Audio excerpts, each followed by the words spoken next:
señores, buenas noches. Soy Luis Novarecio. Estos Animales 2020, día 82 de la cuarentena, día 82 del confinamiento obligatorio. Claro que vamos a hablar de la cuestión sanitaria. Hoy se ha producido una nueva cantidad de muertos que complican. Lo van a ver enseguida a ustedes. Ahí lo tenemos. 24 fallecidos hoy, 717 en total. Sigue la polémica sobre si hay que flexibilizar o no la cuarentena. Va a estar el doctor Luis Cámara, que es uno de los que integra el comité de expertos.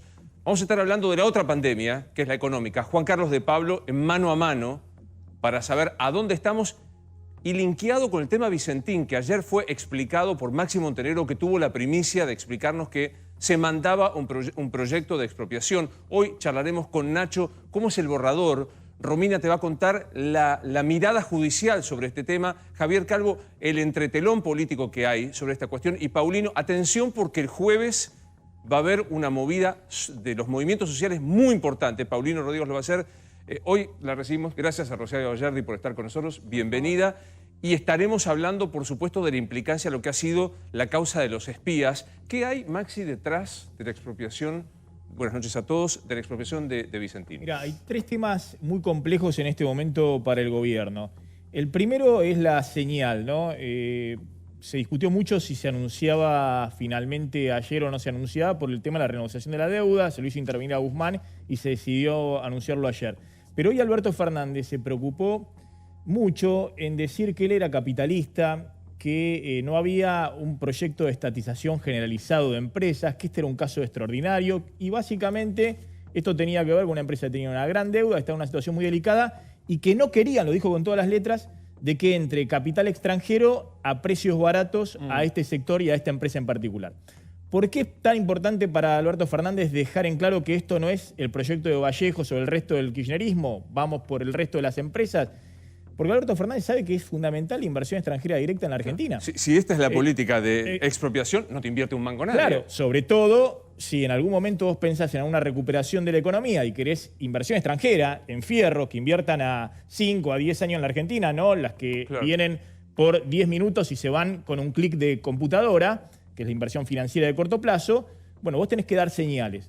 Primer tema complejo, porque Alberto Fernández tiene que dar señales muy claras en el proceso de expropiación, que este es un caso puntual extraordinario.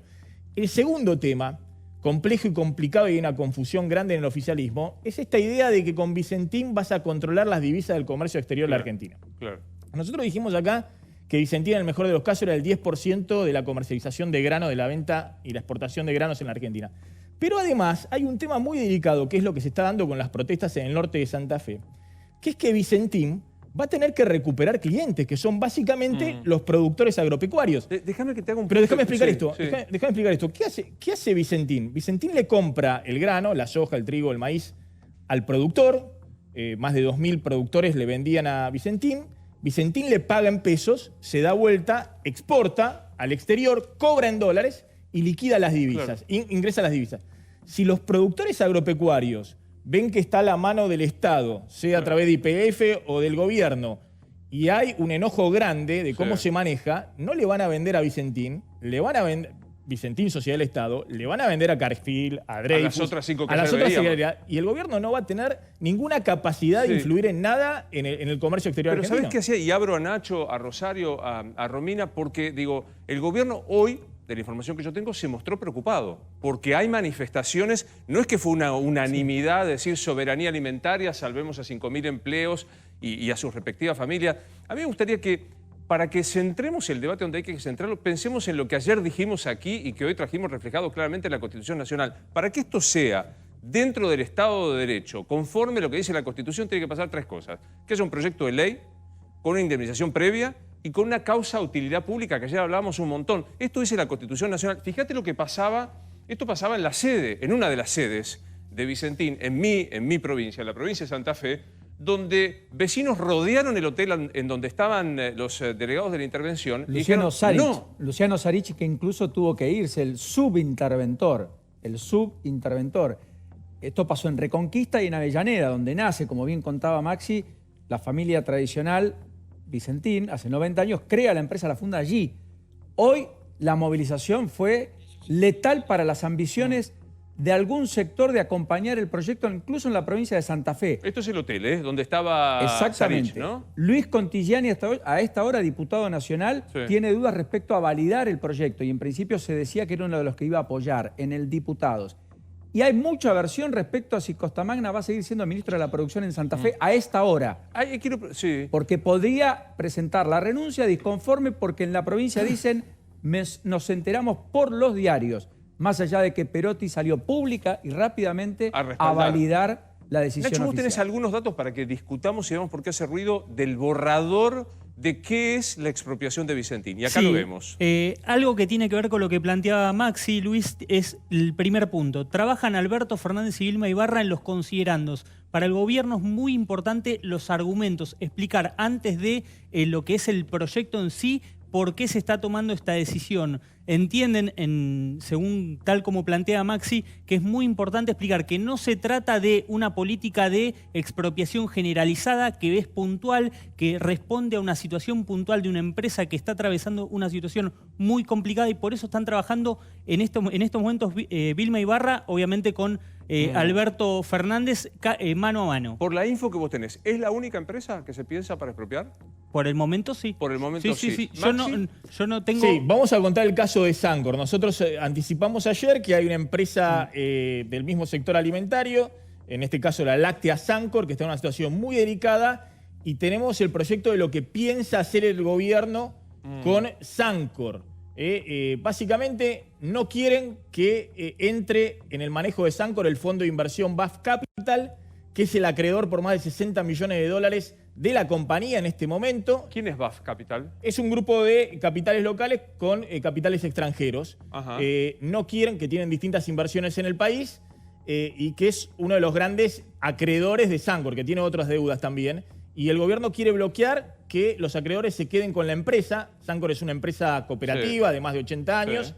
Buscan capitalizar a Sancor a través de un fondo fiduciario con financiamiento del BICE, del Banco de Inversión y Comercio Exterior.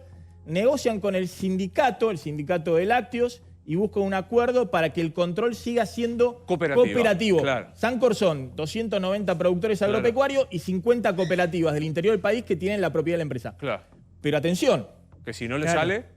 Yo te digo que también con Vicentín la idea original era rescatar a la empresa, capitalizarla para que la empresa pudiera expandirse. Me aseguran, esto lo está trabajando Matías Culfas, el ministro de la Producción, con otros economistas y con el Banco de Inversión y Comercio Exterior de Mendiguren, que quieren mantener a Sancor como entidad cooperativa, que no la quieren estatizar. Ahora, vamos a ver cómo avanza el tema. Yo creo que es un tema muy delicado, el tema de Sancor. Sancor es una empresa Hoy se lo preguntamos emblemática. A Culfas. Hoy se lo preguntamos a Culfas en Radio La Red, concretamente. Porque está meneándose, y Rosario me dirás, apareció ayer, más allá de lo que son las redes sociales, que sabemos que es un microclima absoluto. Argenzuela, tienen como modelo a Chávez, al chavismo, y Culfas dijo, no me comparen con Chávez, en todo caso compárenme con la Merkel que capitaliza Lufthansa, no es nuestra idea. ¿Qué se cuenta en Casa Rosada? Sí, quizás, o sea, es lo que dice Maxi y lo que decía Nacho. Es importante decir que para el gobierno que es la única empresa que se va a expropiar, que es una situación extraordinaria. Ahora, me parece que también están dando dos mensajes, van a ser claves para la discusión, que tiene que ver, primero, con hablarle a los trabajadores, o sea, le están hablando a los trabajadores de la empresa. Esto es en beneficio de los trabajadores. Maxi decía que a futuro quizás los productores no le iban a vender a la empresa del Estado. Bueno, hoy los 2.600 productores, lo que dice el gobierno es que aunque están contentos porque aunque sea, si va a pertenecer al Estado, en algún momento van a cobrar. Hoy las deudas que tenían con la empresa no saben si las iban a cobrar en algún momento. ¿Cómo se explica lo que pasó hoy en Reconquista?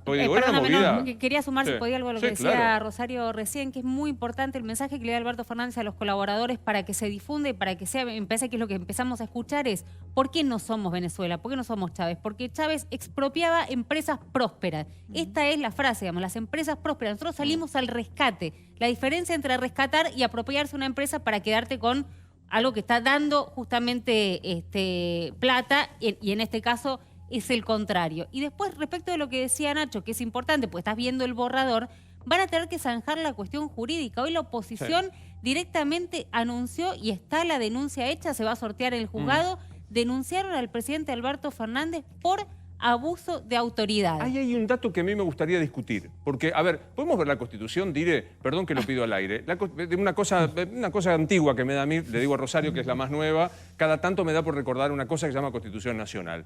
¿Qué dice la Constitución para expropiar como dato? Insisto, que tiene que haber una ley, una indemnización, no cualquiera, previa, y la declaración de causa de utilidad pública. ¿Cuál es la gran discusión? Es la causa de utilidad pública. ¿Cuándo? O sea, para decirlo torpemente y como te lo enseñan en la facultad, la utilidad pública tenés que hacer una autopista y sos dueño de un campo. Y la autopista, porque los ingenieros dicen que la traza debe ir por ahí, no hay dudas que es una utilidad pública. Esto es, pero ahí hay un dato más para agregar, que es, se intervino la empresa. Y la intervención en una empresa con proceso concursal por parte del Ejecutivo, ¿de dónde sale la facultad del Ejecutivo para intervenir a una empresa? Ahí va a ir la oposición y va a intentar objetar que este decreto, porque además ¿dónde está la necesidad de urgencia? Porque en el medio, en el concurso, se había dado plazo por parte del juez el viernes hasta el 25 de agosto para las presentaciones de los acreedores. En el APE que presentó Vicentín, cubría el 100% de la deuda con 1.900 productores, los más chicos, los menores. La gente sale hoy porque la gente está cobrando y porque hay empresas dentro del Grupo Vicentín que incluso ganan plata, que es la frigorífica, la algodonera, etcétera, con lo cual no es una situación, la cesación de pagos tiene mucho que ver con el sistema financiero y los bancos. Hay un descalce. Pero vos decís, Paulino, a ver si te sigo. Y factura, perdón, y vendió por 4.000 millones de dólares el año pasado y la deuda son 1.350 millones de dólares. Pero a ver si te sigo en el razonamiento. Vos decís, no hay causa de urgencia, no hay necesidad de urgencia inmediata porque había plazo hasta agosto. Y segundo, hay un proceso judicial en el que no podría meterse el Ejecutivo. Eso es lo que dice la oposición claramente y muchos juristas. Claro, de hecho eso está en la denuncia. Esa es la denuncia.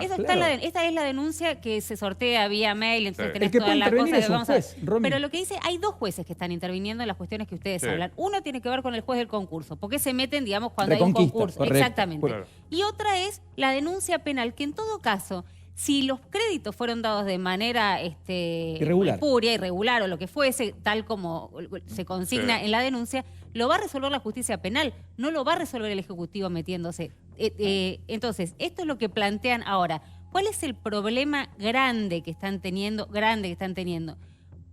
Es por qué no fueron, y te lo hago hasta como pregunta, porque la verdad que no lo pudieron responder y yo tampoco encontré la respuesta. ¿Por qué no fueron por la inconstitucionalidad del DNU? Si vos presentás un DNU decís es inconstitucional. ¿Y por qué una denuncia penal ya empieza a tener otro tinte por abuso de autoridad? Maxi hacía alusión a la nota que dio a Radio con Vos, hoy el presidente de la Nación, y habló de la intervención y la necesidad de urgencia. Esto decía. A nosotros nos venía pareciendo que eso podía ser un problema, en algún momento un problema que se termina resolviéndose con una compra, cuando la empresa se presenta a concurso, con una compra a bajo precio de parte de alguna empresa, de las empresas multinacionales que ya existen. Algo que no nos gustaba porque significaba que Argentina perdía un operador muy importante en manos de esa transnacionalización. Nosotros no estamos expropiando una empresa próspera, estamos expropiando una empresa en quiebra. Nadie seriamente puede pensar que nosotros tenemos como política la política de quedarnos con las empresas privadas, esencialmente porque no creo en eso. Sí creo que, dadas las circunstancias de Vicentín, el riesgo de que ese mercado se transnacionalice y otro operador extranjero vuelva a hacerse cargo, el Estado tiene ahí que cumplir un rol, que es garantizar la presencia de una empresa testigo de capitales nacionales, que si no interviene se iría a la quiebra y seguramente quedaría en manos de estas empresas transnacionales, porque todo lo que esa empresa hace tiene un sentido estratégico muy fuerte. Esto le decía Alberto Fernández a Ernesto Tenenbaum en Radio con Vos, tratando de lo que vos decías, Maxi, sobreactuar, que es un caso excepcional. Exactamente, y Gabriel Delgado, el interventor, va a tener que tener una política muy profesional asociada a YPF, insisto, para seducir a los productores agropecuarios, porque si los productores agropecuarios, como hicieron los últimos 6 meses, le venden a Cargill, a Dreyfus, a ADM y no a Vicentín, Vicentín no va a tener ningún tipo de negocio próspero por delante. Y el otro tema importante es esta cuestión de la soberanía alimentaria. Vicentín no significa prácticamente nada para la soberanía alimentaria. Primero porque el core de su negocio, el corazón de su negocio es exportación de soja, no es alimentos en el mercado local argentino. Y sí, las empresas del grupo, el frigorífico, la bodega y demás, hay una discusión muy fuerte dentro del gobierno si la expropiación es sobre todo el grupo o solamente la aceitera y la cerealera que están concursadas. El proyecto original era solamente esa parte del negocio. No tiene sentido que el Estado tenga un frigorífico o que YPF marginal en el mercado, o una bodega y demás. Déjenme saludar al No era el proyecto original. Y hay una discusión porque el presidente salió a decir en la conferencia de prensa detallando cada uno de los negocios del grupo como si la expropiación fuera por todas las empresas del grupo. Déjenme saludar al profesor Juan Carlos de Pablo. Vamos a hablar un poco de economía, imbricado con todo esto. Javier Calvo va a contarte en un ratito quién fue el que anticipó esto. Porque me parece que algunos lo vimos pasar y no nos enteramos. Hace 3 días que se venía la expropiación de Vicentín y con Nacho tenemos acceso al borrador que se está haciendo Vilma Ibarra. Alberto Fernández, y están trabajando en base a lo que recibieron de Matías Culfas. Pero no va a ser el definitivo, lo van a ampliar, Luis. Profesor Juan Carlos de Pablo, ¿cómo le va? Me va todo lo bien que a esta hora de la noche le puede ir a un joven de 76 años. Te va bárbaro, pues se te ve bárbaro. Así que no me hagas un trapito de edad porque se te ve fantástico, definitivamente. Juan Carlos, primera reacción con el proyecto de expropiación de Vicentín. Primero, momentito. Ya tengo una reacción con respecto a la intervención. Lo de la expropiación viene después. De cualquier manera, no me gusta. ¿Qué es la primera cosa que no me gusta? Yo ayer de pura casualidad estaba viendo televisión y aparece la conferencia de prensa donde vos tenés al presidente de la Nación, a un ministro, a una senadora y a un muchacho, ¿cierto? ¿Y qué hablaron? Hablaron maravillas. Resulta que ahora hay antes y un después de Argentina, en el negocio de los granos. Menos mal que aparece una empresa testigo y dejamos de estar en manos de los extranjeros. Menos mal que vamos a cuidar los precios. Menos mal que... ¿Y qué querés que te diga, Luis? Yo a la edad que tengo, digo, perdóname, flaco. Empresa testigo, ¿testigo de qué? Aquí hay un tema económico, más allá de cómo está la empresa, cosas por el estilo. Un señor va a vender su grano a Vicentín, A, B, C o D, dependiendo de lo que le pague cada uno, en qué condiciones, cosas por el estilo. Entonces, la pregunta es, esta empresa Vicentín, en manos públicas, ¿por qué razón va a ofrecer mejores precios? ¿Qué son genios? ¿Qué es lo que hacen? ¿Entiendes? Ahora, a los años que yo tengo, yo te digo lo siguiente. La historia de las empresas que fueron estatizadas porque estaban a punto de caerse es una historia penosa, es una historia costosísima a la Argentina. Y costosísima, ¿sabes para quién? Para los que no tenemos más remedio pagar los impuestos. Claro. Ahora, entonces, a mí no me cobro. Profe, sí. Perdóname, yo tengo esta distinción.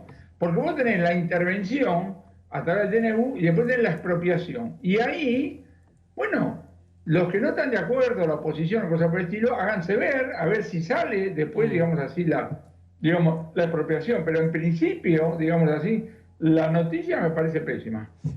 Déjame que te haga un resaltar algo porque me parece que estamos coincidiendo en la duda.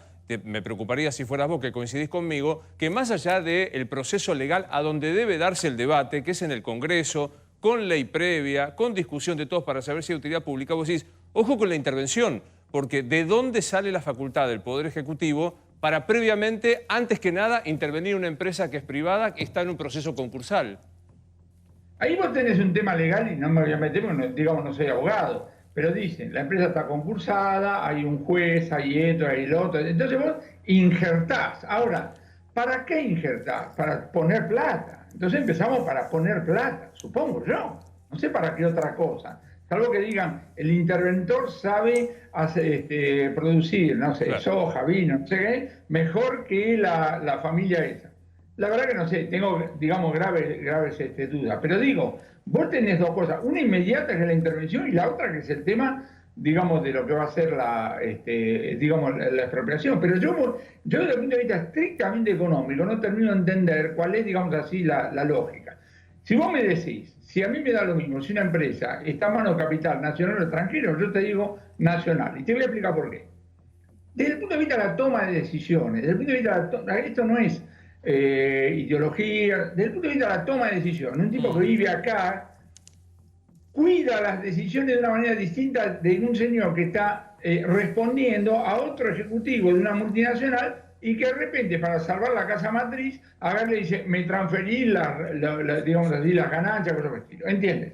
Es lógico que vos, en condiciones de crisis, estés más a merced de una empresa multinacional y de una local. Yo lo entiendo. Ahora, Si junto con eso me haces elegir entre una empresa pública y una empresa extranjera, yo me quedo con la extranjera. ¿Por qué?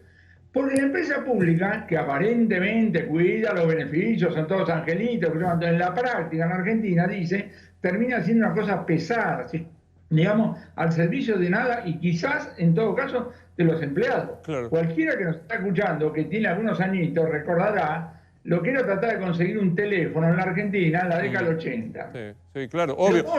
Ahora, pero, profe, recién Maxi decía, el presidente se apuró para decir que era un caso único, testigo, como vos decís, un caso extraordinario, un caso de soberanía o de estrategia alimentaria. Esto visto desde afuera, para alguien que quiere invertir en un mundo colapsado como el que tenemos, ¿es una buena o una mala señal? Vamos a cosas mucho más concretas. Primero, ¿se apresuró o se dio cuenta ahora del despelote que armó a través del anuncio? Lo dejamos para los historiadores, pero la verdad que probablemente cuando el presidente hizo esta conferencia de prensa, bueno, vamos, y ahora mirá el lío que se armó. Estoy leyendo en los diarios que llegaron algunos abogados del equipo de interventores y los sacaron a patadas del hotel con el auxilio de la policía. Para que tengan alguna idea, digámoslo. Entonces ahora, claro, tienen que salir porque alguien leyó, yo no leí el borrador del DNU, no sé si se publicó, y alguien dijo, bueno, lo que pasa es que por la pandemia, y ahora te voy a hacer un comentario sobre esto, esta empresa tiene dificultades. Y dicen, perdóname, cientos de miles tienen dificultades. No, pero esto es diferente. Entrás en la tierra, digamos, de nadie. Mencioné una cosa y lo quiero decir. Ojo, el presidente de la Nación está diciendo que el problema acá es de pandemia y no de cuarentena. Calma. ¿Por qué lo dice? Porque si el problema es de pandemia, agárratela con Dios. Claro. Si el problema es de cuarentena, agárratela con él. Ahora, desde el punto de vista práctico, algunas cosas son de pandemia, otras de cuarentena. ¿Qué quiero decir con esto? Si vos hoy me levantás la cuarentena de manera completa, yo no salgo rajando a comprar un pasaje a Italia. Eso es pandemia. Ahora, ya me leí 14 veces todos los libros que tengo en la biblioteca de mi casa. Entonces estoy esperando que abra la librería de la esquina para comprar otro. Eso es cuarentena. Punto. Entonces, la realidad es una mezcla, un pedazo de pandemia y un pedazo de cuarentena. Cuando vos decís un pedazo de pandemia, un pedazo de cuarentena, ya sé que no se puede dar proporciones, pero hoy, día 82 de cuarentena, efectivamente, en el 85% geográfico del país, casi levantada, pero en el 70 y pico % demográfico, donde la gran mayoría de la gente está concentrada acá y la pandemia es muy dura, en este lugar, el efecto pandemia y el efecto cuarentena para la economía, ¿qué pesa más? ¿Cuál pesa más? Es decir, ¿las consecuencias van a ser más duras por lo que pasó en el mundo o por cómo sostuvimos y enfrentamos lo que pasó en el mundo? Depende totalmente del sector. Depende totalmente, digamos así, del sector. Ahora déjame decirte lo siguiente. La extensión de la cuarentena tiene cada vez menos importancia. Para lo único que sirve que la última extensión es hasta el 28 de junio es para decir que Alberto Fernández antes del 28 de junio va a hacer un nuevo discurso. Acá la clave es cuánto se flexibiliza por derecha y por izquierda. Y esto se viene flexibilizando desde hace por lo menos un mes. Algunas cosas por derecha, por ejemplo, geográficamente, sí, es lógico. Y otra por izquierda, donde vos tenés un planteo demasiado rígido, chao, la gente salta al cerco. Y acá hay que decirle a los funcionarios lo siguiente. Esto de tener que pedirle permiso para cada cosa es una locura total. Vos tenés que dar criterios generales y decir, mire señores, barbijo, distancia social, habla, con cuidado. No pida permiso, pero cuánto. El ejemplo que puse, porque a mí me gustan los ejemplos. Yo digo, vos tenés un tipo que tiene un boliche que vende pelota de fútbol en Zárate. El tipo vive arriba del negocio, así que no usa transporte público. Y le vende a la gente que está en la cuadra. No usa transporte público. Usa barbijo, pero ¿sabe qué? Tiene que pedir permiso, llenan unos formularios, se los manda al intendente, que agarra todos los formularios, se los manda a La Plata, agarra todos los formularios, se los manda a la Casa Rosada, donde hay un genio que dice, te sigue, no, ¿sabes lo que está pasando en la práctica, Luis? Que los intendentes agarran los papeles y miran para otro lado, y me parece bárbaro.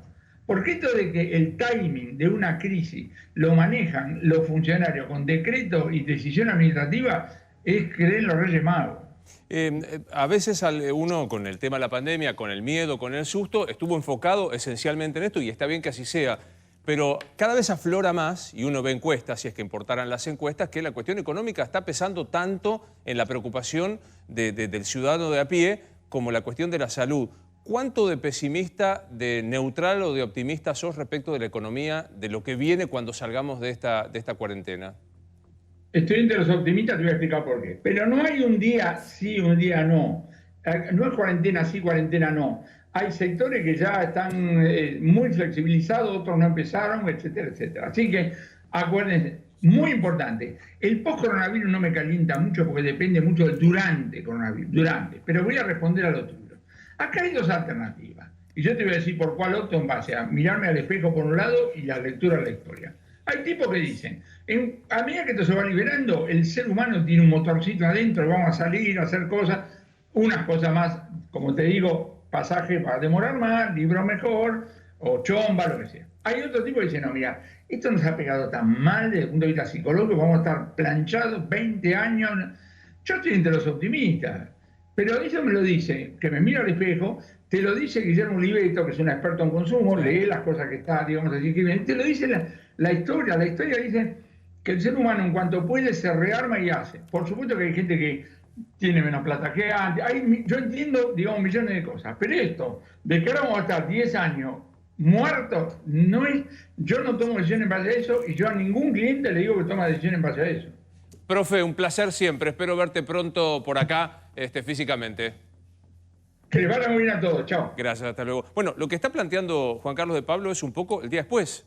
Que parece que es interesante que también nosotros, desde los medios de comunicación, empecemos a reclamar qué país está pensando. Pues está muy bien que Ginés esté abocado a la cuestión de salud central, que Arroyo esté abocado a la cuestión de asistencia social central, pero todo el resto, ¿qué país, Paulino, piensa el gobierno para el día después? Mañana a las 10 de la mañana en Casa Rosada se va a dar un nuevo encuentro de los semanales que vienen dándose a propósito del Gabinete Económico Ampliado que preside Santiago Cafiero.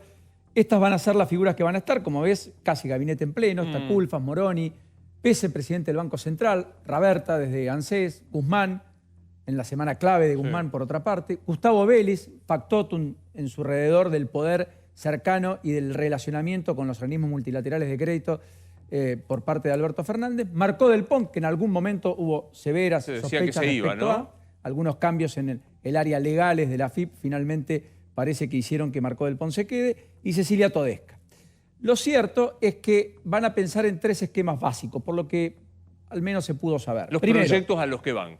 A ver si ¿qué va a pasar con los famosos ATP? Bueno, hay un nuevo formato que hoy un poco deslizó Culfas, ayúdame Maxi, pero la idea es ya no dar por el 50% del salario un subsidio no reintegrable, sino que aquellos que fueron abriendo y teniendo oportunidades de negocios, sectores comerciales, indumentaria, etcétera, donde ya están trabajando, asistirlos si fuera el caso y no lo necesitaran, pero a cambio de que eso sea un crédito, ya no más la ayuda, no más que te doy el dinero y eso ya va a está. seguir para el turismo, cero. Sí. Turismo, cero, incluso en las provincias abiertas, muy bajo.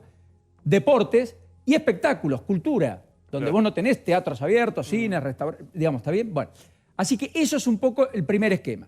Segundo esquema, el ATP que se empieza a pagar el jueves, por otra parte, del mes de mayo. Sí. El IFE. Los 10.000 pesos. Los 10.000 pesos que cobran más de 9 millones de personas. Bueno, empezar a focalizar la ayuda en los cuentapropistas que sin actividad caen como un piano.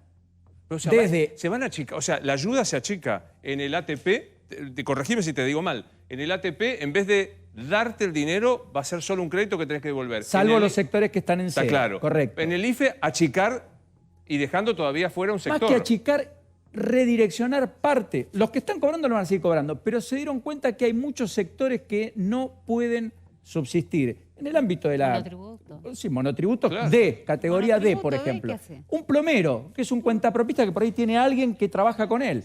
No está percibiendo, no está contenido en la crisis, Sí. pese a que son más de 9 millones los que los cobran. Y luego la prioridad va a ser mantener el empleo. Se acaba de conocer la prórroga de la doble indemnización por 6 meses hasta fin de año. Van a buscar evitar los cierres y nichos de desarrollo con valor agregado. Ahí tenés las TECH, ahí tenés lo que el gobierno está imaginando, qué puede apuntalar y qué sectores más rápidamente pueden darle economía, valor agregado a la economía, dólares y empleo. Ahora, Luis, Bien. esto que está planteando Paulino claramente, digamos, es parte de la agenda de la cuarentena. Digamos, de seguir tratando de resguardar. ¿Quién piensa el post-cuarentena? Bueno, pero O sea, vos preguntás post-cuarentena y lo que está diciendo son herramientas para tratar de subsanar lo que produjo la Claro. cuarentena, pero Pero seguimos yo dentro digo, de la agenda cuarentena. Último punto reforma está- judicial, Pensando en reforma lejos. judicial, Por ahora reforma no. impositiva. Ahora voy. Sí. Reforma laboral. Redistribución. Digamos, hoy esta pandemia nos mostró la concentración urbana fenomenalmente compleja. Digamos, concentración urbana que no es solo de cantidad de gente, sino en condiciones de hacinamiento y que generaron el contagio. Me quiero tener un segundo en esto porque tiene que ver con la cuestión, el otro tema central. Mirá los datos de hoy que tienen que ver con la pandemia propiamente dicha. Teníamos 24 muertos en el día de hoy que suman 700 y pico. Perdón que no lo recuerdo de memoria al caso. Con picos en la ciudad de Buenos Aires que son 535 casos hoy y 545 casos hoy. Me va a corregir el doctor Luis Cámara, que integra el comité de expertos, pero creo que sumados estos 1000, casi 100 casos, es el día de mayores contagios en nuestra zona. Doctor Cámara, buenas noches. ¿Cómo le va? ¿Cómo le va? ¿Qué tal, Luis? ¿Qué dicen? Estamos no quiero decir el pico, porque no sé si corresponde, pero en el mayor número de contagiados detectados en el AMBA, ¿no? Sí. Bueno, y vamos a ir aumentando. Luis, ya lo dije varias veces, yo sé que son noticias feas, pero bueno, hay que decir la verdad, tampoco podemos que de repente la gente se encuentre con situaciones incómodas con respecto a los números y muertos de más de lo que tenía en su cabeza. Pero ahora viene todo el ascenso un poquito más acelerado, que tiene que ver con la cantidad de personas infectadas en los últimos 15 días. El efecto de ayer, antes que me lo pregunte por las dudas, que salió mucha gente, algunas fotos que parecen un tanto incómodas, por así decirlo, eso si tiene algún impacto sanitario se verá dentro de 10, 15 días. Sí. O sea que lo que vimos ayer de la aglomeración hay que esperar 2 semanas para saber si eso genera... Más o menos, eso ya lo va viendo el equipo ahí liderado por los epidemiólogos, donde está Bernardo de Quirós, lo van viendo cómo lo pueden monitorizar. Pero a priori estéticamente no impresionó agradable, ¿no? Ahora, Luis, si estos datos, increyendo que estamos viendo, los 1.100 del AMBA, también corresponden a 15 días para atrás, significa que pregunto, son dos cosas, o detectaron más, o hicieron más test, o la flexibilización, la oxigenación trajo mayor circulación del virus.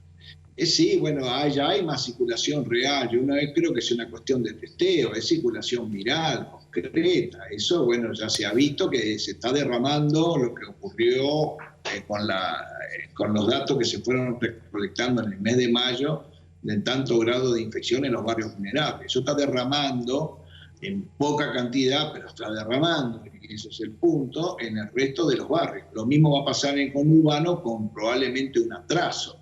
Y es el gran temor que están teniendo la gente de provincia, en el cual yo también, digamos, asesoro, formo parte del grupo, es que en julio la estén pasando muy mal. Claro. Yo creo que, digamos, la capital federal viene, así a olfato, vendrá 15 días adelantado, ¿no? Con respecto a lo que sea 15, 2, 3 semanas adelantado lo que es el conurbano y después cuando termina el último cordón. Yo creo que todo el proceso eso lleva 2 meses más o menos. El ministro de Seguridad de la provincia, Sergio Berni, dijo que, alguien podrá citarlo textualmente, no quiero agregar palabras, pero que la actitud de la ciudad con el día de ayer de salir a correr fue de malos vecinos o de vecinos... Sí, me lo dijo a mí. Sí, ¿te lo dijo el domingo vos? En Radio La Red, el domingo donde trabaja Romina Mangel. Me dijo que era una actitud muy tibia la que tenían, pero que además era muy egoísta, porque lo que pasaba en la ciudad terminaba repercutiendo en la provincia de Buenos Aires, que no tenía el mismo sistema como para poder tolerarlo y que se miraba en el propio ombligo. ¿Coincide con esto, Luis? Qué pregunta comprometida. Yo creo que hay que verlo como un paquete, tanto Cava como el Gran Buenos Aires. Como un paquete hay que trabajarlo en forma secuencial, no se pueden trabajar en forma independiente. Tal vez algún tipo grado de presión política en exceso de la gente de Buenos Aires haya hecho que la ciudad libere un poco más, pero yo entiendo el temor que tiene la gente de provincia. La situación de la provincia es muy difícil en infraestructura y un montón de cosas, pese a que mejoraron. Pese a que mejoraron, ellos temen porque estamos con 2 millones de personas en barrios vulnerables. Es una cifra de terror. Traten de entenderlo. Ahora, doctor, entonces, yo verlo muy nervioso a Berni me resulta lógico. Le resulta lógico. Ahora, doctor, sí. Me resulta lógico. El tipo dice, muchachos, cuídense porque esto me llega a caer un poquito el agua acá, yo ya estoy medio al límite, me cae un cacho más de agua y me ahogo. No sé si ahora, desde el punto de vista epidemiológico, digo, ¿cómo se puede tratar de entender la diferencia que hay y que empieza a surgir ahora, ¿no? Porque la verdad es que los primeros tiempos estaban como muy alineados provincia y Ciudad de Buenos Aires, bajo el amparo o el paraguas de Nación, estas diferencias que empiezan a surgir ahora de abrir, cerrar, vos sí, yo no, me perjudicás, esto que se empieza a ver, ¿cómo se explica? Yo creo que se tienen que, las pequeñas diferencias yo creo que se tienen que arreglar, no son muchas, pero bueno, generan una cierta incomodidad. La verdad que visto de afuera, desde lejos, generan cierta incomodidad. Habrá que ajustar un poco, probablemente ahí la voz rectora de Alberto Fernández pudiese actuar, digamos, un poquito mejor. Yo creo que hay que encararlo eso. El problema con esto, yo no me quiero meter en cuestiones políticas, pero estas cuestiones epidemiológicas se terminaron politizando. Entonces, de acuerdo al partido político que uno supuestamente pertenece, tiene una idea médica y de acuerdo al otro tiene otra idea médica. Y eso es muy dañino para todos, muy dañino. Acá tenemos que estar todos juntos, hay que estar amigos y enemigos juntos. Claro. Doctor Cámara, esto ya lo hemos hablado con el doctor Cámara, pero me parece importante que lo destaque. Bueno, el doctor tengo entendido que es más propicio a liberar o abrir comercios desde el punto de vista de actividades económicas que actividades recreativas, digamos, porque ayer la imagen de tanta gente dando vuelta en los bosques de Palermo, en Parque Centenario, en otros lugares, y generó mucha bronca de por ahí un comerciante textil que está hace 3 meses cerrado y no factura nada y no sabe si va a poder volver a abrir la persiana de su negocio, lo mismo en el turismo, lo mismo en los teatros, en los cines, restaurantes, en los shoppings. Me gustaría una reflexión, doctor, si no sería más sensato empezar a pensar ya y planificar cómo se sostiene cierta actividad económica y no tanto de salir o hacer running o hacer otra cosa, ¿no? Yo creo que yo seguiría en la misma línea y te agrego algo, digamos. Yo que no sé, porque últimamente me hice famoso de golpe, me llaman de tantos lados y no sé qué digo en un lado y qué digo en el otro. Me pierdo, porque ya con los años me pierdo. Pero ¿sabés que yo estoy pensando que vamos a tener que ir pensando en convivir con el coronavirus? ¿Sabés que me está...? Entonces, como que si yo lo pienso así, ya tendría que estar viendo, a ver, lo tengo 3, 4 meses a lo mejor al bicho rompiendo la paciencia. Entonces yo tendría que pensar de otra manera. Claro. Bueno. Porque había como un pensamiento que hacía la cuarentena, terminamos, esto es lo que decían todos los expertos.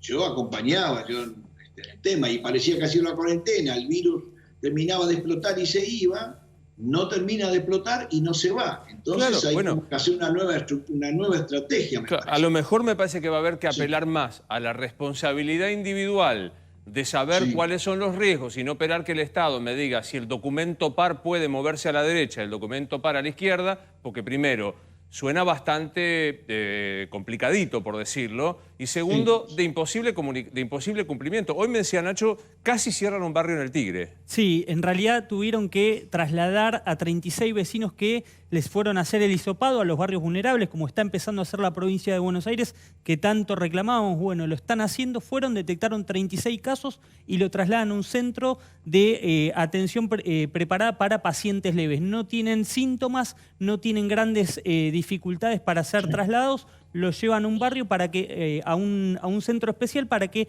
hagan la cuarentena ahí en 2 semanas y volverían a estar, digamos, en su barrio. Todavía no lo cerraron porque no es muy alto la cantidad de casos sobre el total de la población. Es un barrio muy vulnerable. Sí, doctor, quiero consultarle sobre algo que acaba de decir, que es la cuestión de la flexibilización en usted sobre la mirada que tenía más dura de que la cuarentena empezaba, terminaba, el bicho se iba y ya estaba. Si esta misma flexibilización que usted incorporó, la incorporó el resto del comité de expertos que asesora al gobierno, porque me parece que ahí también hay posturas que se mantienen muy rígidas a esta altura. No, el resto del equipo ya pensó en la flexibilización. De ellos, te diría, en la práctica cotidiana sacaron este tema del estrés y que la gente se siente mal y la relación de los padres, los chicos, un tema que lo han puesto ellos. No es un tema que yo lo puse, lo trajo el presidente un tiempo atrás. Lo que pasa es que es posible que en algunos otros puntos algún grupo sea un poco más extremista en la cuarentena porque es como que siente que es la única herramienta que tiene y al sentir que es la única herramienta que tiene, maximizan, digamos, la herramienta, ¿no? Entonces, pero yo creo que el modelo argentino, que es bastante original en la práctica, cuando todo termine va a ser un modelo medio único, lo que nos sucedió, yo creo que implica tener que hacer mucho trabajo intelectual y a lo mejor ir haciendo cosas creativas. Yo creo que le dije varias veces que en cada país el virus, el país, la gente, yo no sé qué es, pero el comportamiento algo es cambia, diferente. algo cambia. Entonces, Rosario, es le como para estimular mucho al intelecto a ver qué hago en cada lugar, tratando desde mi óptica, lo dije 1000 veces, preservar lo económico e ir juntos, no la pelea economía y cosas, sino tratar de ver cómo puedo cuidar la salud y al mismo tiempo tener un mínimo de economía que la cuide. Rosario, Ahora, ¿quieres una pregunta? Sí, Rosario. En la gobernación miraban atentamente lo que pasó en Capital. Dicen, obviamente, que la realidad le demuestra que tienen razón. Axel Kicillof sigue siendo muy duro. Ellos dicen que ninguno de sus funcionarios dicen que ninguno de los médicos del Comité de Expertos de la provincia dicen que tienen que avalarse las salidas recreativas. No hay ningún médico que lo avale. Veíamos, recién Nacho lo contaba, 37 casos en un barrio de Tigre que no se va a aislar porque tampoco tiene el Estado la posibilidad de aislar a todos los barrios en la provincia de Buenos Aires. No hay Estado que aguante con aislar la provincia de Buenos Aires a los barrios pobres. En la provincia de Buenos Aires es imposible que suceda esto. ¿Cómo entonces pueden comunarse? No, yo creo que se pueden aislar más. Ha habido mucha capacidad de respuesta. Yo creo que se pueden aislar más. Si vamos a detectar los focos con pequeños casos, lo que sería un testeo, digamos, 1.800 barrios pobres en la provincia de Buenos Aires. No, 1.800 no van a explotar todos simultáneamente. De hecho, ya te han visto que no están explotando simultáneamente. Es una secuenciación. Por lo tanto, es una pelea de zapa, no sé si me entiende. Hay que ir trinchera por trinchera, colina por colina. Tenemos que llamar a un general que haya peleado una batalla para que lo vea. Hay que ir conquistando terreno por terreno. No van a explotar todos los barrios juntos, van explotando a poco. Y a lo mejor dentro de 2 meses hay una provincia que explota de nuevo. Ahí hay que hacer de nuevo una brigada, digamos. Yo le digo a unos bomberos sanitarios que lo vayan bloqueando. Pero eso tiene que ser una respuesta muy ágil. No van a explotar todos juntos, afortunadamente. Pero Luis, hay algo que me parece que Javier expresó y que a lo mejor podría deducir una consecuencia.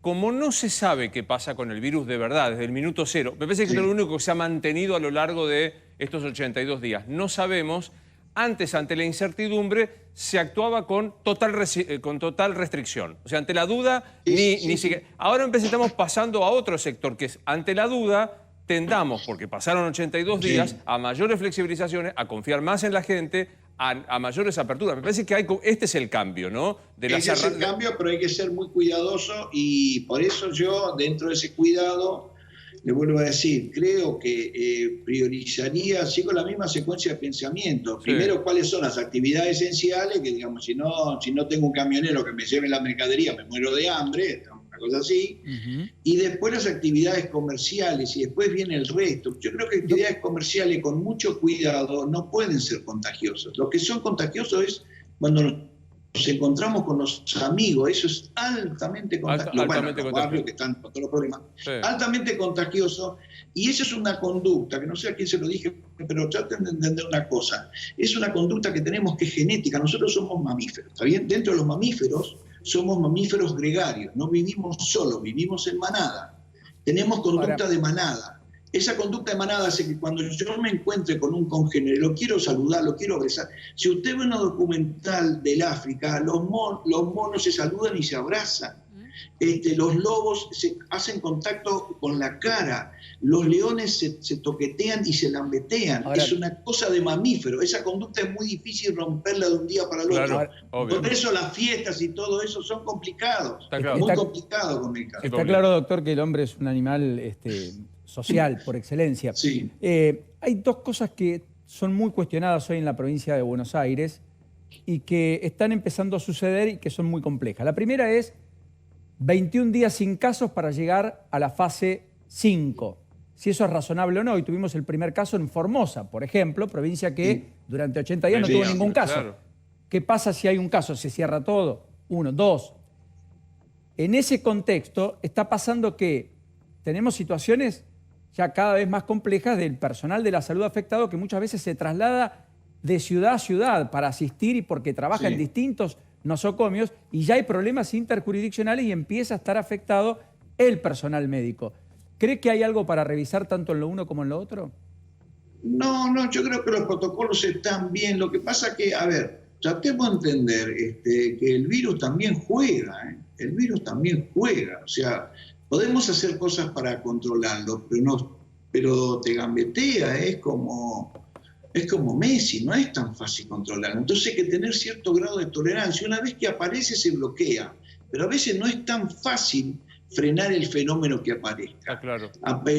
No es tan fácil. Entonces hay que tratar de trabajarlo en ese momento. Vuelvo a decir, armar como bombero sanitario, eso lo explicó bien este chico Pola, para mí todo me parece de la ciudad de Buenos Aires, que es un infectólogo, un tipo brillante. Hay que armar como los bomberos, ir frenando cada lugar y tratar de ser lo más selectivo posible, lo más quirúrgico posible. Generar, digamos, una contención, pero en lo más estricto, no cierro toda la ciudad.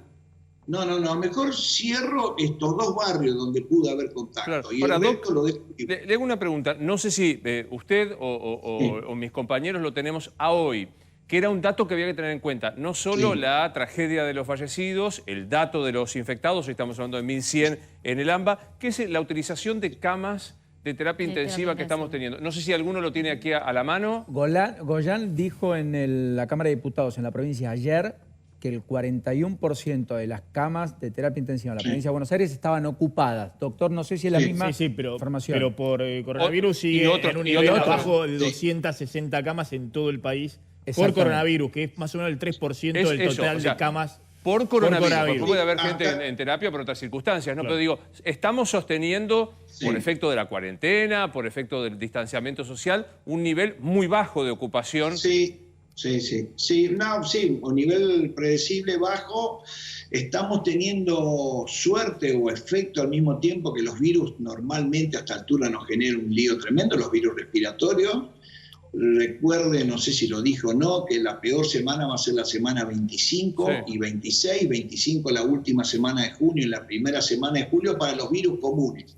Claro. Con lo cual, digamos, la segunda semana de julio nos sacaríamos esos virus comunes que pueden meter más pacientes en terapia intensiva y solo quedaríamos con el coronavirus. Lo que no sé es cuánto tiempo vamos a quedar con el coronavirus. Por ejemplo, si yo veo las proyecciones de Estados Unidos está para 3 meses más con una buena carga de coronavirus. Brasil va a estar 3-4 meses más. Meses estoy hablando, no días ni semanas, meses. Entonces yo no sé si nosotros de repente en septiembre no tengamos algunos coronavirus que estén saltando en distintas provincias. Por eso hay que ir pensando en una estrategia de cómo tener, digamos, un equipo, una especie de equipo SWAT, digamos, unos bomberos sanitarios preparados por bastante tiempo. Y por eso digo que las medidas de protección al barbijo, qué sé yo, en Navidad, queda claro, a lo mejor cesante mejor. Ojalá. Doctor, ¿cuánto verifica? Porque encima la profusión de información que hay, la cantidad de información, a uno lo descoloca. ¿Cuánto verifica en la Argentina algo que, por ejemplo, venimos escuchando de otros lugares? Que llegan muchos menos, que pareciera que la carga viral es menor en otros lugares. Otra cuestión, que el grupo sanguíneo protege, que los que tienen el factor 0 universal están más protegidos. ¿Cuánto de esto es verdad o no? Hay algunos factores protectores que se han dicho, hay que tratar de mostrarlo científicamente. Uno que habrá escuchado es la vacuna de la BCG. La vacuna de la BCG genera como una especie de entrenamiento inmunológico y pudiese servir como para desembarazarse. Todo lo voy poniendo en potenciales, ¿queda claro? Porque no está totalmente certificado. Son hipótesis de inmunólogos que parecen razonables y hay 3 trabajos, 4 para ver si esto es cierto o no, si realmente tiene efectividad, como para que aparentemente los vacunados con BCG nos podríamos desembarazar del virus con mayor velocidad. No es que no nos vamos a contagiar. Nos contagiamos, pero tenemos una reserva inmunológica que lo puede eliminar. La otra cosa que mi olfato clínico me hace suponer que pasa con esta población vulnerable que tenemos con alta tasa de infección y relativamente muy poca enfermedad, afortunadamente, esto es para rezar, agradecerle, no sé a quién, pero hay que agradecer.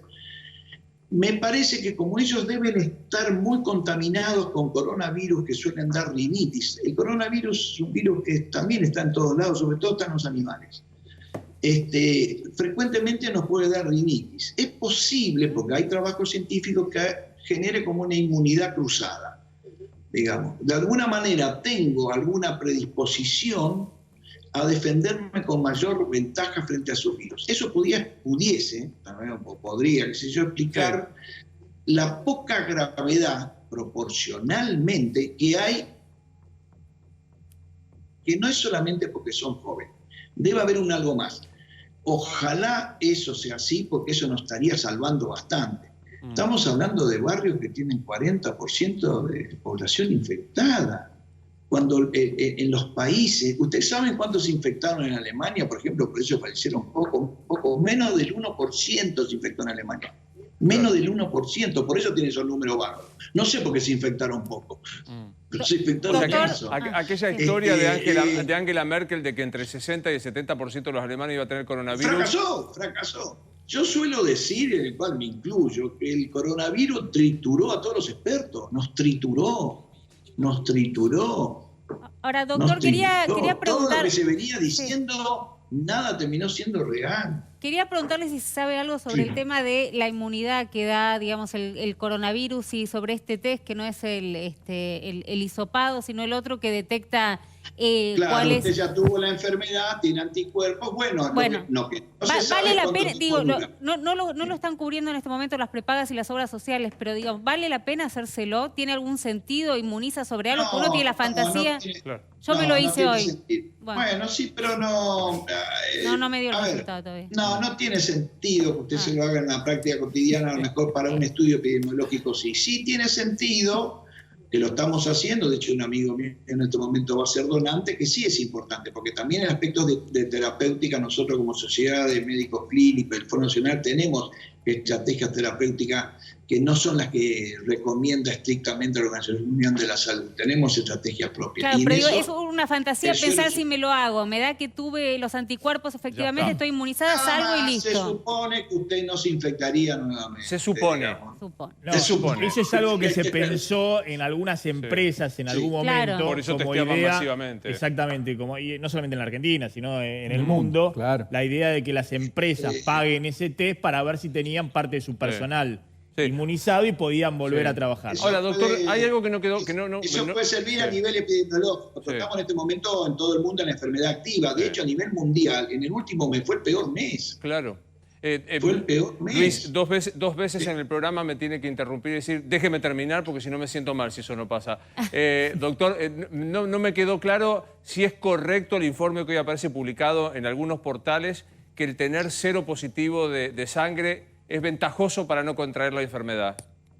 Sí, eso dice, pero tengo muchas dudas a nivel personal. No te lo podría contestar, pero claro. no, que tengo muchas dudas. Te lo digo así. Bien. No te sabría decir. Lo que sí, digamos, ya sabemos cuáles son las enfermedades que complican esto, pero a veces no sabemos quién es el que se va la miércoles de golpe, ¿no? Claro. Realmente la enfermedad al 7º día es cuando o te curas, así groseramente, o explote. Cuando empieza a explotar hay un margen de solamente 2 días. Si uno no actúa muy rápido con algún fármaco y con un poco de suerte, el paciente termina en terapia intensiva con mucha velocidad. Sí. Y en eso muchas veces también es una enfermedad que ha confundido mucho a los médicos porque, por ejemplo, algo que decía los primeros criterios, que le falte el aire, ¿no? Ustedes escucharon los primeros criterios, tener fiebre actualmente. Bueno, si yo tengo fiebre, en el momento que me falta el aire, puedo estar a 3-4 horas de morirme, ¿queda claro?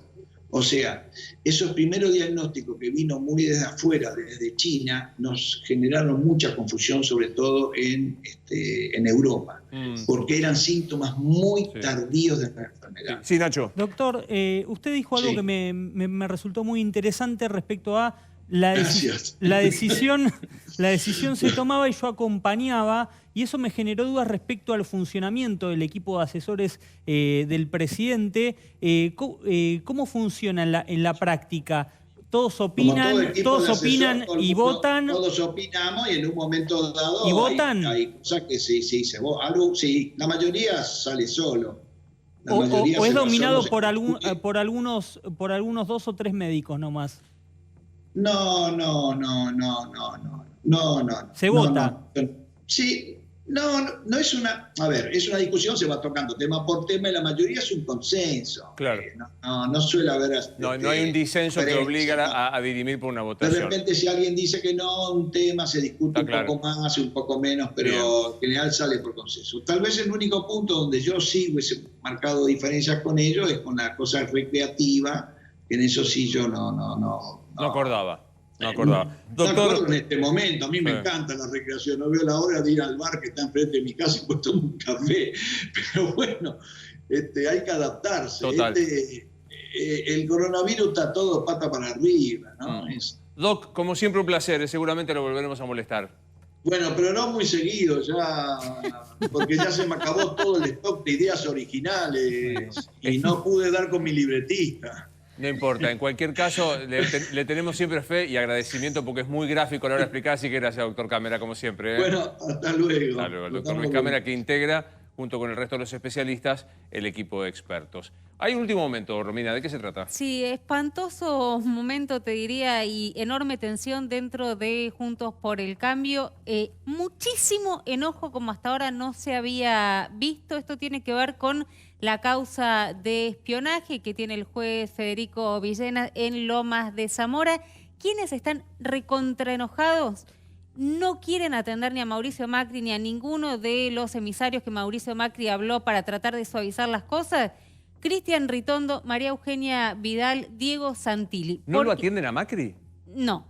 Macri mandó algunos emisarios para ver si podía hablar con ellos y la verdad es que no quieren saber nada. Hay otros que están muy enojados también porque la causa de Villena se va a conocer de qué manera fueron caminados o espiados, ¿cuándo? En la gestión de AFI del propio Mauricio Macri. Te hago la interrupción porque hay tanta información. Causa Villena, Lomas de Zamora, la causa pesada, o sea, la causa de verdad. La causa es pesada, yo te diría, por varias razones. Primero, porque se produjo material de inteligencia ilegal. ¿Qué quiere decir esto? Que sin haber una causa que lo avale, por ejemplo, tenían un dossier de Cristian Ritondo contando cómo era su manejo patrimonial.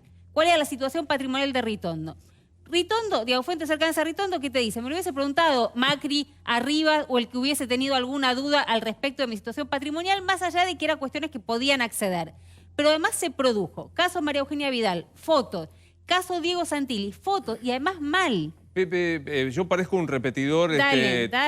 Con problemas de comprensión. No. Pero digo, hoy Vidal, Santilli y Ritondo, lo digo en ese orden por las proximidades, se niegan a atenderlo directamente a Mauricio Macri. Mira, están muy enojados porque además en esta causa en particular, además hay otros, pero vos fíjate que lo que dicen es, en general, los que no se alineaban al macrismo más duro, fuimos los espiados. Tenés a Ritondo, tenés a Vidal, tenés a Santilli, Larreta, que Larreta es más conciliador, y tenés también la dupla Monzó-Massot, que eran espiados como un objetivo común. Pero atención con eso. Voy a decir una barbaridad, ¿no? Decila. Me resulta para la lógica del macrismo, que tenía la dialéctica del amigo y el enemigo, que tanto criticó en el kirchnerismo, con razón, la utilizó, pero con el mismo manual. O sea, el macrismo nos valía a los periodistas. Si vos osabas disentir con alguien, pasabas a ser el enemigo. O sea, hizo exactamente lo mismo que criticó el kirchnerismo que hacía. Pero digo, me resulta hasta lógico en esa barbaridad que Monzó y Massot, que eran los que hacían política, porque Massot y Monzó eran las personas que hacían política, fueran sospechosos, va todo entre comillas, porque hablaban con los otros. Ahora, espiar a María Eugenia Vidal... Bueno, pero no le confiaban. Creían que María Eugenia Vidal tenía un proyecto propio. Luis, famoso plan B. Eso estaba instalado en la mesa chica del macrismo. Se miraba con desconfianza los movimientos de María Eugenia Vidal. Se le pedía incluso que saliera a decir que no tenía ambiciones presidenciales para fortalecer a Macri. ¿Cuál es la pregunta de fondo? ¿Cómo? ¿Cuál es la pregunta de fondo en este tema? ¿Cuál es? Si Macri sabía que se los espiaba. ¿Y Macri sabía que se los espiaba? Sí. Porque María Eugenia Vidal el año pasado se lo dijo personalmente, a solas. María Eugenia Vidal recibe una carpeta con fotos de ella, de la casa, de sus movimientos, de sus llevadas a la escuela a los chicos, a sus hijos, y ella averigua, vía Cristian Ritondo, que elementos de la AFI en el conurbano trabajaban espiándola. Con esa carpeta va a Mauricio Macri y le dice, che, me están y le espiando. dice, tu amigo arriba me está espiando. Con lo cual no puede decir que no sabía. Sí, otro dato que tiene que ver también con lo que dice Javier y lo que dice Nacho del plan B que se estaba evaluando. ¿Se recuerdan en mayo del año pasado la denuncia de abuso sexual que había tenido el entonces presidente de la Cámara de Diputados de la Provincia de Buenos Aires, claro. Manuel Mosca? Bueno, cuidado que eso también muy cercano a María Eugenia. Cuidado que eso también no haya tenido que ver con sectores del oficialismo de aquel entonces operándolo, también para bajarle el precio a todo este plan B que empezaba a funcionar en ese momento. Digamos, reiteremos que se trata porque nosotros tenemos esta enfermedad de que nos apasiona esta información. Presidente de la Cámara de Diputados de la Provincia de Buenos Aires. Y alguien que era como un nexo de María Eugenia con el peronismo. Sí, era claro que no sí. que sea operador, Déjame que diga algo que tiene, me parece que se entiende muy fácil respecto a esta pregunta que es clave, que coincido con lo que dice Javier, que si Macri sabía o no. Y la diferencia creo que de las otras causas, las que denuncia la AFI de Cristina Camaño, donde tendría un rol más institucional, es una cuestión que se vuelve a repetir. Parece realmente patológico, digamos, no me voy a poner tampoco a evaluarlos desde ese punto de vista. Pero hay un nombre que ayer te decíamos, Salvador Pica. ¿Quién es? Salvador Pica es el novio de una de las hijas de Franco Macri, de una hermana de Mauricio Macri. También fue espiado. Este no es otra vez un familiar de la familia Macri. Otra vez el cuñado. Entonces, ¿qué es lo que dicen? A ver, bueno, está bien, la AFI podemos decir que había kiosquitos, que se pusieron a seguir. Ahora, acá, recordemos que Mauricio Macri también sé que es incómodo y que es molesto, pero asume la presidencia procesado. O sea, él es elegido procesado por una causa de espionaje. Sí, ellos lo que te tiran por la cabeza es que después lo sobreseen. Es verdad.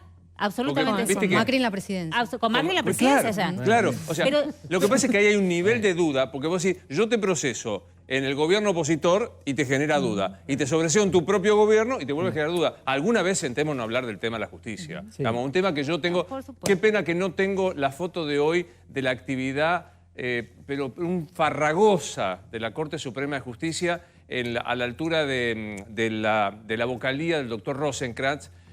Hace 3 meses que no pisa a nadie. Me dijeron que la persona que... Esto es sin metáfora, lo que voy a decir, que la persona que se encarga del mantenimiento mínimo pidió que le eviten ir al 4º piso a limpiar lo que está limpio, porque ni siquiera transitaron... No se ensucia. La Corte Suprema de Justicia de la Nación... esta es la vocalía, perdón, pero a mí me encanta ir al Palacio. Esta es la vocalía del doctor Rosati. Hoy tenía, perdón, esto es culpa absolutamente mía, la del doctor Rosati, el presidente de la Corte, que sostiene este modo de no hablar de nada. Yo la verdad que no recuerdo un poder del Estado con semejante silencio sosteniendo en feria judicial por 82 días. ¿Sabes lo que van a decir, Luis? Sí. Hay un fallecimiento en la Corte. Y lo lamento profundamente y no, yo lo sé, mis condolencias. Yo lo sé. Mi pregunta, voy a volver a hacer la misma. Ahí en la morgue, el Consejo de la Magistratura. Te sigo diciendo, ¿en cuántas comisarías? En los sanatorios, ¿En cuántos supermercados? Hoy falleció un chofer de colectivo. También. ¿En cuántos camioneros? ¿En cuántos transportistas de servicios de recolección de residuos? Entonces digo, hay un privilegio para la justicia federal que no es una cuestión menor que estemos hablando de las causales de Comodoro Pi, que no son menores. Hay gente que no puede tramitar una cuestión de familia, un trámite de familia, no lo puede hacer. Un testamento. Un testamento. Separaciones. Una premio porque su ex pareja no le pasa sus alimentos, o lo que fuera. Totalmente. Una información sumaria para corregir. ¿Por qué la justicia entiende que siendo un poder esencial de la República no debe prestar el servicio como el resto de los poderes? La verdad que no lo logro entender. Sí, Paulino. En términos de otro último momento, me acaban de confirmar que 15 diputados cercanos al ala moderada del PRO y algunos provinciales deciden escindirse de este proyecto que muy bien Romina me acercaba, impreso, que tiene que ver con la denuncia por supuesto abuso de autoridad al presidente Alberto Fernández, que entre otros firman Federico Angelini, Waldo Wolf, Gisela Scaglia, Pablo Torello y demás, el ala más dura, más contestataria al gobierno. O sea, hay un grupo del PRO que denuncia penalmente al presidente. Y otro grupo le baja el pulgar a lo que planteábamos, a directamente objetar la decisión administrativa y pedir la inconstitucionalidad. Era una denuncia penal a la figura del presidente. La denuncia penal tiene peso político, esa es lo que busca. Sino derogar el decreto por inconstitucional. Si es una denuncia penal y está el presidente, Justicia Federal no va a tramitar. O sea, quiero decir, porque están de feria. El Poder Judicial... No, tramita.